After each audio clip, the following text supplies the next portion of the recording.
Hi, I'm Brian with BibleStudy.net, and we left off sort of concluding some things about Hinduism. And the last one that we sort of left at was a discussion of the idea of the Hindu Trinity. And the question was raised as to whether or not Christianity borrows from Hinduism with regard to the Christian concept of the Trinity. So we want to answer that on a historical basis, not on presupposition, not on faith, but on looking at historical documentation. So what do we find?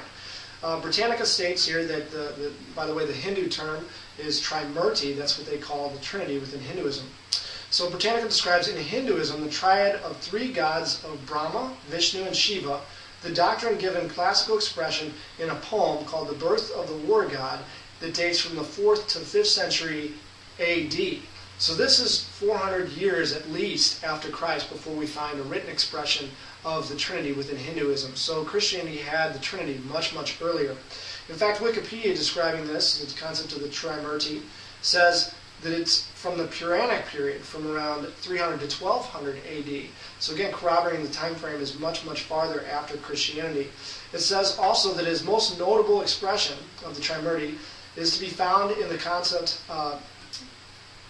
the supreme God in three forms, Brahma, Vishnu, and Shiva, and the attempt cannot be regarded as a great success. In fact, there are very few places in Indian literature where the Trimurti is mentioned. So not only is it date after Christianity, but there's simply not much mention of it in Hindu literature. And so we're very much on scant evidence when it comes to determining that Hinduism had much of a Trinity concept prior to Christianity. In fact, if we go by the historical evidence, it seems to be absolutely not the case. Christianity had earlier and far, far more developed, far wider mention of it in Christianity than in Hinduism. If you're going to ask who influenced who, most likely Christianity managed to make its way over to India by this point 400 years, 300 years after the birth of Christianity, and the Hindus may have been attempting to borrow from Christianity. If there is indeed involvement or borrowing there at all, that would have to be the direction historically we will conclude. Next question here is going to come up concerning Druidism. The reason we bring this up is because as we talk about this pantheistic, polytheistic priesthood that seems to come out of the seat of polytheism in Mesopotamia, the Fertile Crescent, the earliest civilizations of that part of the world at least, maybe the entire world, if we take the biblical story to be accurate, we see that as it moves east into India, as we said earlier, it also moves west across Europe. So I want to talk a little bit briefly about that under this concept of Druidism. Britannica says very plainly that many scholars believe that the Hindu Brahmin in the east and the Celtic Druid in the west were lateral survivals of an ancient Indo-European priesthood. And in fact, Britannica in their article on Hinduism describes a little bit more detail, saying the Rig Veda contains many other Indo-European elements. Now the Rig Veda, as we said, was the earliest portion of the Hindu scriptures, and it contains many Indo-European elements such as the existence of the old sky god Dyaus, whose name is cognate or related with those of the classical Zeus of Greece and Jupiter, Father Jove of Rome. And in the Vedic heaven, the world of the fathers resembles the Germanic Valhalla and seems to be an Indo-European inheritance. So they're inheriting these concepts of heaven, then their depictions of the sky god. And so these things are common both in Europe and in India. And you can see there's a sort of development as time goes on, but the basic essentials are there, showing that there's this pantheistic, polytheistic priesthood that seems to move out from Mesopotamia across Europe and then also into the east. And next I want to talk about Moses and the Pentateuch, which we've been talking about so far in comparison to Hinduism, and now I want to look at some of the historic details for that. According to Britannica, as they summarize here, when we talk about the first 5 books of the Bible, also called the Law or the Torah or the Pentateuch, these books are traditionally ascribed to Moses and include Genesis, Exodus, Leviticus, Numbers, and Deuteronomy. So when were these 5 books written, and who were they written by? They're traditionally ascribed because of internal evidence to Moses. Moses is described in the text themselves as the author. And what do we know about Moses? Well, the Exodus would date, according to Britannica, I believe this is Britannica. Yep. Britannica says the Exodus would date about 1440 BC. Normally, that's where a lot of people put it. They say this conclusion, however, is at variance with most of the biblical and archaeological data, or archaeological evidence. So you notice that they have evidence that they can compare and try to date the Exodus. Finally, as excavations have shown, they say, the most probable date for the Exodus is about 1290 BC. And if this is true, then the Pharaoh during the Exodus was Ramses II.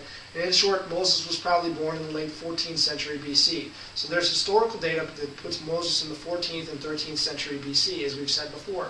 Now I want to recommend just very briefly here, there's a video called Exodus Decoded that was put forward by the History Channel, and they provide an alternate dating to this and demonstrate a lot of historical and archaeological corroboration for the date of the Exodus, showing that it was a historical event. And most notably, James Cameron, the director most recently of Avatar, as well as a lot of other famous films, including the Titanic, is a part of that particular documentary concerning the Exodus. So I highly recommend that to demonstrate the archaeological and historical validity of the Exodus account and its time frame in the 14th century or thereabout. So let's talk a little bit more about the Old Testament. The most recent parts of the Old Testament can be attributed to people writing in the 4th century. So the most recent parts of the Old Testament would be the prophetic books. And it says here from Britannica, the prophetic canon must have been closed by the time the Greeks had displaced the Persians as rulers of Palestine in the late 4th century. So we know the latest parts, the most recent parts of the Old Testament must have been completed by the 4th century, which is interesting because we saw Hinduism was not written down until the 3rd century. So now we know the latest parts, the most recent parts of the Old Testament, are at least 100 years older than the written documents for Hinduism. Next, Britannica talks about how the Book of Chronicles, which was a later part of the Old Testament, was composed about 400 BC, and it frequently refers to the Torah of Moses, therefore demonstrating that the Torah was in existence when the Book of Chronicles was written. Exhibits a familiarity with all the 5 books of the Pentateuch. The earliest record of the reading of the Torah book is provided in the narrative describing the Reformation instituted by King Josiah. So when is King Josiah? According to Britannica, 622 BC. And so in 622 BC, we find historical evidence that the entirety of the books of Moses were in existence and well known to the Jews.